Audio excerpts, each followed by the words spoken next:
Bienvenue Stop Invest, la chaîne des top d'investissement. Ici, on parle essentiellement d'entreprises de qualité. Avons-nous une opportunité d'investissement sur Sanofi? C'est la question à laquelle on va essayer de répondre en se basant sur les états financiers de la compagnie. Je rappelle que ceci représente uniquement mon point de vue et non un conseil d'investissement. Et comme d'habitude, je m'en réserve le droit de me tromper. Donc, on va regarder Sanofi du point de vue revenu, croissance du revenu, free cash flow moyen, nombre d'actions, PER moyen, dette nette, qualité de dividende. Je devrais même rajouter également ici le ROIC moyen. Mais bon, voilà, on va quand même le remettre là. Mais les anciens savent à peu près à quoi ça ressemble.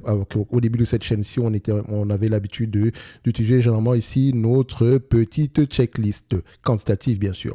Alors, je rappelle toujours ici que investir dans une entreprise en bourse, ici, c'est pas uniquement regarder des chiffres, mais c'est également lire les rapports financiers, histoire ici de connaître, d'à peu près avoir un narratif concordant derrière ces chiffres-là. Donc, croissance des revenus, stabilité ou croissance? On a des revenus croissants. Pourquoi? La question est posée, la réponse est dans les rapports financiers. Ensuite, croissance, on a déjà parlé de Sanofi plusieurs fois ici, donc pour les nouveaux, vous pouvez regarder les anciennes vidéos. Bien pour les anciens qui ne se rappellent pas, regardez également les anciennes vidéos. On a présenté également des notes d'analyse ici, donc basées sur la lecture des rapports financiers et l'écoute des conférences call que vous pouvez également retrouver sur la chaîne. Ok, donc on va aller ici assez rapidement du point de vue quantitatif. Ok, donc croissance, stabilité des revenus ici, on a à peu près une croissance des revenus très très bien. Maintenant, c'est un point d'interrogation. Pourquoi? Ensuite, on va aller regarder ici stabilité ou croissance des marges brutes. Ok, donc vous savez que le premier niveau ici, le pricing power, c'est le maintien des marges. Plus ou moins ici, sur les 20 dernières années, on est plutôt à 69% ici, c'est correct. Ok, on est sur un maintien. Ensuite, on regarde les marges EBITDA. Est-ce qu'elles sont stables, croissantes ou décroissantes? Ici, on va se dire qu'on est plutôt sur, voilà, sur les 20 dernières années, on a 31%. Ok, sur les 10 dernières années ici, on a à peu près 29% ici. Ok, donc on va se dire qu'on a des marges plutôt stables. Donc qu'est-ce que je vais faire? Je vais juste les marquer ici. Le revenu en lui-même, on essaie toujours bien de prendre en considération ici le revenu attendu, disons sur les 12 prochains mois, histoire d'avoir une certaine, voilà, histoire ici d'avoir une certaine projection. Donc on prend ici, on met revenu attendu sur les 12 prochains mois. On va quand même aller vérifier est-ce que les analystes ont tendance à avoir de bonnes prévisions ici, d'accord? Parce que les prévisions des analystes, ça veut juste dire qu'on est optimiste ou pessimiste. Ok, maintenant à nous de vérifier quelle est la raison derrière, d'accord? Donc ici, en 2024, on s'attend à peu près 46,450, donc 46 milliards 450 ici. Enfin, en médiane, c'est 46 milliards, ok? Donc on va le mettre ici à 46 milliards, on est assez correct ici, ok? On est déjà en 2024, donc on le met ici, 46 milliards, 46 billions, 46 B, ok? Croissance du revenu, c'est juste à titre d'information ici, histoire de voir à peu près d'où est-ce qu'on vient. D'accord. Maintenant, où est-ce qu'on s'en va dans les rapports financiers selon la stratégie du management? Donc ici, on a à peu près une entreprise sur les 10 dernières années. On a à peu près une croissance de 3,94% ici. Sur les 5 dernières années, c'est à peu près 5,23%. Sur les 3 dernières années, on est à peu près sur du 7%. Donc, on a une certaine croissance au-delà de 5%. C'est juste à titre d'information. Maintenant, où est-ce qu'on s'en va? Point d'interrogation. OK? So, on peut également regarder ici la marge EBITDA, qu'est-ce qu'on avait? On a une croissance des revenus ici. On va dire oui, d'accord, elle est positive, donc positive. OK, maintenant, est-ce qu'on peut l'extrapoler? On ira vérifier ça ici. Donc ici, en termes de free cash flow moyen, voilà, le free cash flow moyen ici est de combien en termes de pourcentage? On ne l'a pas malheureusement. Donc on va prendre ici free cash flow, nombre d'actions. Est-ce que les deux vont dans le même sens? Donc quand on les prend, on les met sur le même graphique ici. Sur les compagnies européennes, j'aurais tendance à privilégier ici les bénéfices nets parce que les free cash flow peuvent être ici manipulés en prenant en considération ici les loyers, etc. En tout cas, à partir de 2018, IFRS 16. OK? Mais pour Sanofi, je pense qu'on a déjà vérifié ici que les free cash flow ont tendance à être plus élevés que les net income normalement. OK? Donc, sur les 10 dernières années, on a à peu près une moyenne aux alentours de 6,5. Actuellement, on a 8,54. Donc, on va se dire ici que présentement, si on continue sur 8,54, donc quand je parle de 8,54, 8 milliards et 540 millions, bien sûr. OK? Très, très bien. Donc, ici, je prendrai la moyenne. D'accord? Sur les 10 dernières années, on a à peu près 8 milliards 540. Est-ce que ça va durer? Du point de vue prévision, est-ce que les analystes attendent à peu près à avoir quelque chose dans le même sens? Donc, on vérifie ici en termes de free cash flow. CTRL F, free cash flow. Où est-ce qu'on a l'information ici? On valide. Non, il faut que je descende un tout petit peu. Free cash flow, free cash flow. Voilà, ici. Donc, on a une médiane ici aux alentours. On s'attend à peu près à dépasser les 8 milliards par là. OK, ça reste à titre d'information. En 2024, on s'attend à 5 milliards 500. Pourquoi?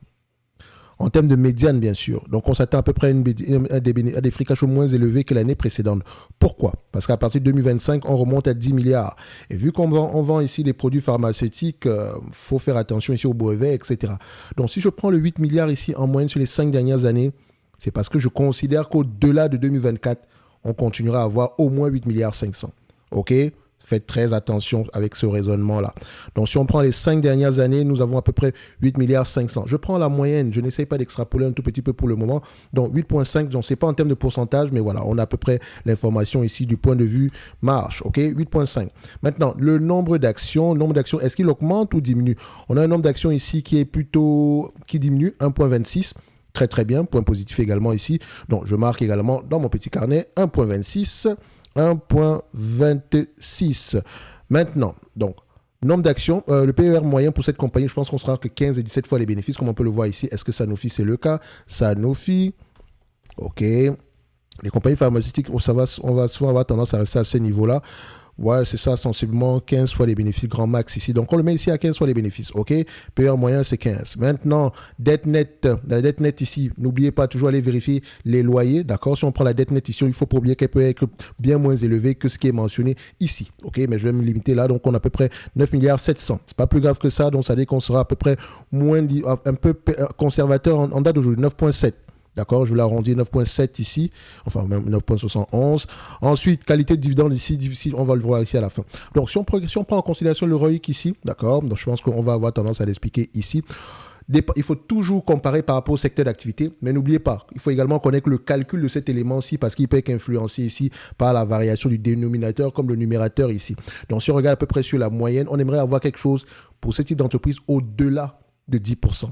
Donc, déjà remarqué à peu près à 8% ici, ça reste une entreprise lambda. Pourquoi? Parce que si on la compare à d'autres entités, voilà, je prends l'exemple ici, disons de celle qui est Novo Nordisk, tout le monde en parle en date d'aujourd'hui. Si on parle du Novo Nordisk, les marges de Novo Nordisk sont de 71% en termes de marge moyenne du ROIC. 71%. Ensuite, si vous comparez avec une autre entité ici, J&J, Johnson & Johnson, d'accord, on a à peu près du 20%. En moyenne, sur la même période, Sanofi, c'est 8%. Donc, ça dit qu'en termes de qualité, Sanofi, ça va être un tout petit peu... Voilà, ça reste une bonne entreprise sans plus, OK? Donc, ensuite, est-ce qu'il y a une possibilité d'augmenter ces marges, etc. Il faudrait aller vérifier ça en lisant les rapports financiers, qu'est-ce que le management prévoit faire de la dette, augmenter la rentabilité, etc. Maintenant, en termes du point de vue évaluation, qu'est-ce que ça veut dire? Alors, on prend d'abord notre calcul ici qui paraît le plus pessimiste possible. Donc, pessimiste, qu'est-ce qu'on le met? On le met ici, voilà. On met c'est là, voilà. Qu'est-ce que ça veut dire? OK. Donc, on me demande ici de payer en date d'aujourd'hui 8 milliards, en date d'aujourd'hui, 8 milliards 500 fois 15 fois les bénéfices. D'accord? 8 milliards 500, c'est à peu près la moyenne des free cash flow sur les 5 dernières années, fois 15 fois les bénéfices, moins la dette nette aux alentours de 9 milliards, 71, divisé par le nombre d'actions ici, divisé dans 1,26 million d'actions. Ça donne à peu près 93, disons, on va arrondir à 94 € l'action. D'accord? Donc, à X15 égale 80, on va mettre 94 € l'action. OK? On met égal ici, 94 € l'action. OK? Ça, c'est pessimiste. Enfin, de base. On va mettre ici base. OK? Maintenant, l'hypothèse optimiste. On prend en considération une éventuelle croissance. Est-ce que les années sont tendance à faire de bonnes prévisions? On marque ici 91% du temps. Ils ont raison. OK. Maintenant, si on se base sur la moyenne de 15 fois les bénéfices par rapport à 2026, ça donne à peu près aux alentours de 144 € par là. 144 € moins la dette nette ici par action. Qu'est-ce qu'on a en date d'aujourd'hui? On va vérifier. 1, 2, dette nette par action ici. On va le prendre du point de vue en yearly. Voilà, on a à peu près 7,73 € de dette nette par action. Si on prend 7,73 €, 7,73 € moins à peu près 144, c'est bien ça? 144, donc ça donne combien? Disons 145 moins 8 € ici. Ça va pas changer grand-chose. Ça fait 137 $ en prenant en considération une certaine croissance. On peut également retourner l'équation ici en disant ceci. On nous demande de payer en date d'aujourd'hui 88 € un business qui pourrait nous rapporter 9,64 € à partir de 2026. Au moins. Quand on dit au moins, c'est-à-dire qu'au-delà de 2026, on s'attend à continuer aux alentours de 9,64 €. D'accord? Alors, ça donne un rendement de combien? De 10, disons 11% par là. Ça semble intéressant. Mais tant et aussi longtemps que le business model reste à peu près le même, donc ça, en termes de marge, en termes de volume également, pourquoi pas? Mais ça dépend des brevets. Et dites-vous ici que Sanofi dépend d'un médicament en particulier et ce qui est assez fragile. Ok, très très bien si on arrive à trouver ici de nouveaux, etc. Mais le cash que Sanofi va récupérer, qu'est-ce qu'elle va faire avec? C'est bien de payer le dividende ici aujourd'hui. Le dividende est safe parce qu'on peut vous reverser ici en date d'aujourd'hui près de 9%. Pourtant, on en reverse uniquement 4%, 4,29%. Donc, il y a une assez bonne marge de manœuvre ici. Mais le supplément, qu'est-ce qu'on fait avec? Est-ce qu'on prévoit faire des acquisitions, etc. Point d'interrogation. Dans tous les cas de figure, elle n'a pas le choix que de continuer à se réinventer ici pour rester au goût du jour. OK? Donc, ce n'est que mon avis et non un conseil d'investissement. Sanofi semble être intéressant du point de vue quantitatif. Mais maintenant, est-ce que ça vous intéresse au-delà des chiffres? À vous d'aller vérifier cela. Un like, un abonnement, un commentaire, ça fait toujours plaisir. Et on se donne rendez-vous sur la prochaine vidéo. Merci.